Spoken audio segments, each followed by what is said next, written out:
kembali lagi dalam Visip on This Week edisi 31 Mei 2021. 29 Mei 2021 dunia kembali memperingati Hari Internasional Penjaga Perdamaian PBB. Peringatan ini dibuat untuk memperingati pengorbanan yang dilakukan oleh pasukan penjaga perdamaian pada misi perdamaian PBB. Sebagai penjaga perdamaian dunia, PBB memiliki peran besar dalam mengatasi konflik-konflik internasional. Salah satunya adalah konflik antara Israel dan Palestina yang kembali memanas akhir-akhir ini. Lantas, sudah sejauh mana peran PBB dalam mengatasi konflik tersebut? Berikut ulasan selengkapnya. Sikap dan komitmen PBB dalam menangani konflik Israel-Palestina. Sesuai dengan piagam PBB, Dewan Keamanan PBB memiliki tanggung jawab penuh untuk selalu memelihara keadaan dunia internasional menjadi lebih aman dan damai.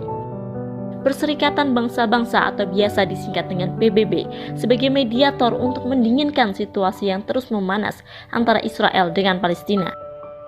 Department of Political Affairs atau DPA sebagai badan yang menjalankan peran krusial PBB guna menjadi penanggung jawab kebijakan yang dikeluarkan untuk proses perdamaian di Timur Tengah. DPA sebagai penanggung jawab memberikan dukungan dan bimbingan kepada UNSCO guna mendukung usaha perdamaian konflik antara Israel dengan Palestina. Konflik yang berkepanjangan ini menyebabkan banyak kerugian yang diderita baik dari pihak Israel maupun Palestina. Kerugian akibat serangan Israel menyebabkan rusaknya sejumlah pabrik dan kawasan industri di Gaza. Nilai kerugian tersebut jika ditaksir mencapai 40 juta US dollar atau sekitar 574 miliar jika dirupiahkan. Bukan hanya itu saja, rumah susun dan tapak di jalur Gaza sebanyak 16.800 unit mengalami rusak berat akibat serangan bom Israel.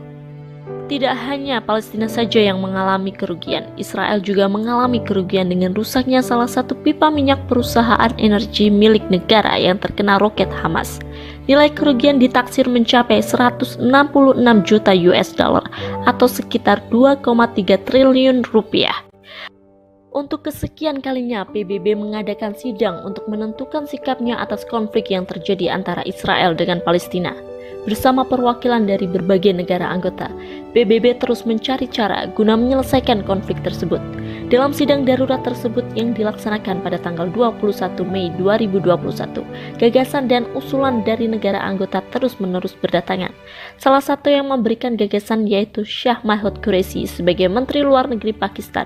Beliau menyerukan bahwa dirinya mendukung dan bersuara untuk Palestina. We, the representatives of the Islamic world, are here to speak with them and for them. Sangat terlihat bahwa negara anggota bersama-sama untuk menyelesaikan konflik yang terjadi di Palestina.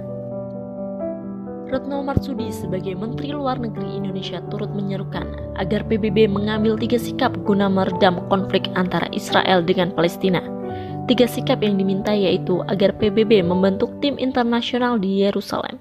Hal tersebut dilakukan untuk menghentikan kekerasan dan aksi militer.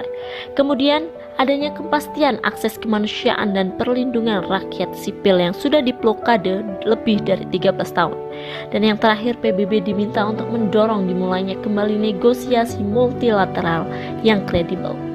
The General Assembly has moral and political responsibility to ensure that peace negotiation take place. Today, we hold this meeting with one main purpose: to ensure that justice prevails for the Palestinian. Sidang darurat yang dilaksanakan di markas PBB New York, Amerika Serikat, sebagai upaya untuk meredam konflik yang terjadi di Palestina.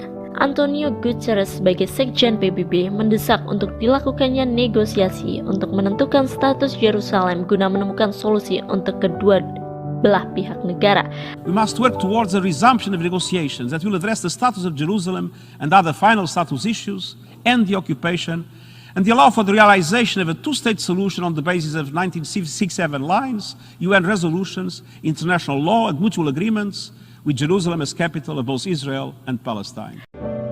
Goli, Isrok, dan Nisma melaporkan untuk Visip on This Week.